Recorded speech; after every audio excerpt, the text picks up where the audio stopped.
Hello everyone, this is the report of OGP number 17. Introduction. The Spanish and American taxation systems shape Filipinos' society and economy. Taxation under Spanish rule. When the Spaniards arrived, they formalized and institutionalized this system. They imposed the payment of tributos or tributes, which were taxes required in cash, produce, or labor. The tributes were used to fund the colonial administration, pay government officials, and cover the expenses of the clergy. To streamline tax collection, the Spaniards introduced the reduction system, where scattered Filipino communities were relocated into centralized villages called pueblos or towns.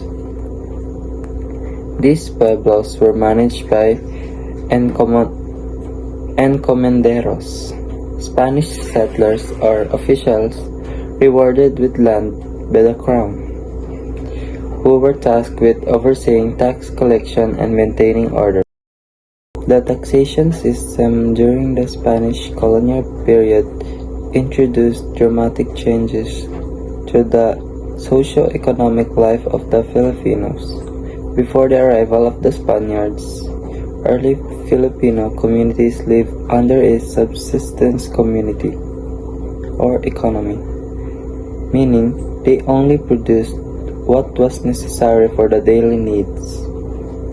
Their form of taxation involved payment of buwis or tribute, or buwis taxes, or handog for tribute, or the offerings to the adulthood, community or community leader, which was less about enforcing obligations and more about supporting communal ties. In 1884, the tribute system was replaced by the cedula personal, a poll tax paid by individual and evidenced by a certificate of identification. Poll tax means it was fixed tax regardless of one's ability to pay. The cedula system was progressive in theory, with payments based on income levels, but in practice, it heavily burdened the peasants while favoring the wealthy.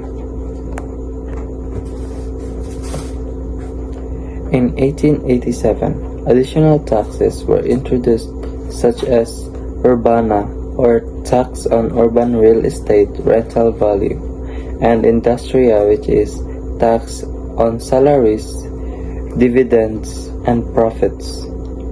These taxes encouraged urban economic activity but exempted agriculture, which the Spaniard wanted to stimulate. Moreover, custom duties were imposed on exports and imports, particularly during the economic boom of 19th century. The Spanish also relied on monopolies to generate income. The most significant was the tobacco monopoly from 1781 to 1882, where certain areas were designed for tobacco cultivation. Farmers were forced to sell their crops at prices dictated by the government, which then profited from the trade. This monopoly was so successful that it made the colony financially self-sufficient. Another form of taxation was polo y servicio, or forced labor. Filipino males aged 16 to 60 were required to work for 40 days annually, reduced to 15 days in 1884. This labor, often in public works like roads and bridges, could be avoided by paying a fee called falas. However, falas payment were frequently lost to corruption. The Spanish taxation system exacerbated social inequality.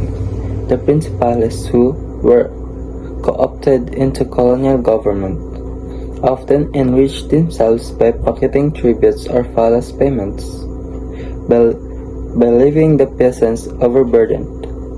This exploitation created a greater divide between the wealthy elites and the impoverished majority, solidifying a cycle of poverty for many Filipinos. So let's move on to primary source of Mariano Herbosa writing to Rizal about taxes. In our letter to Rizal, Mariano Herbosa talks about how unfair taxes were a big problem for Filipino during Spanish rule. Mariano Herbosa was a close friend and ally of Rizal, and they often wrote to each other about what was going on in the Philippines. In this letter, Herbosa complains about the heavy taxes that Spanish government placed on the people, which were often very high and unfairly collected. On August 29, 1886, according to Herbosa, there were different taxes for different types of land. People paid taxes for irrigated land, dry land, and rice field. The amount of tax depended on the land and how productive it was. Sa irrigated rice land or even walay tubig, must pay a tax of 50 cabanas of palay. And take note, 1 caban is equal to 50 kilograms nowadays. And with 6 cabanas of seed, must pay 5 pesos in cash. Sa dry land po that is planted to sugarcane, mais, and others pay different rate, even if the agreed amount is 30 pesos for land with 6 cabanas of seed. But if makita nila nga ang harvest is good, ginataasan nila ang tax pero dili nila ginababaan pag ang harvest is poor.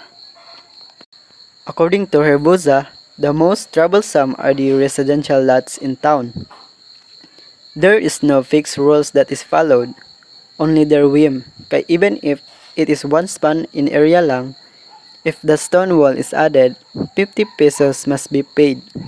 Ang pinakagamay na nga tax is 20 pesos. But if nipa or kugon bitaw ang balay, magbayad sila 1 pesos for an area of 10 patom squares. Take notes, ang 1 patom is equals to 6 feet nowadays. Mahadlok sad sila magbayad ato nga time kay pahawaon sila sa ilang gipuy-an. Then human nilag bayad walay resibo. Pero ang uban napoy uban nga nay resibo pero walay pirma og walay nakabutang nga kung pila imong nabayaran. Taxation under American rule. When the Americans acquired the Philippines in 1898, they aimed to make the economy self-sufficient and to introduce reforms to the Spanish taxation system. Early reforms. The Americans initially retained some Spanish taxes but suspended regressive practices like the opium monopoly and gambling taxes. The Urbana tax was replaced by the land tax applied to both urban and rural estates. However, this system faced challenges due to disorganized land titling and political favoritism. The Internal Revenue Law of 1904. This law introduced 10 major revenue sources including 1. License and excise taxes on alcohol and tobacco. 2nd, stamp duties on documents. 3rd is taxes on banks, insurance, forest products, mining business, and occupational licenses. The cedula personnel was retained but fixed per adult male, leading to revenue declines. To address this, some provinces doubled the cedula fee for infrastructure projects. Revenue adjustments and new taxes.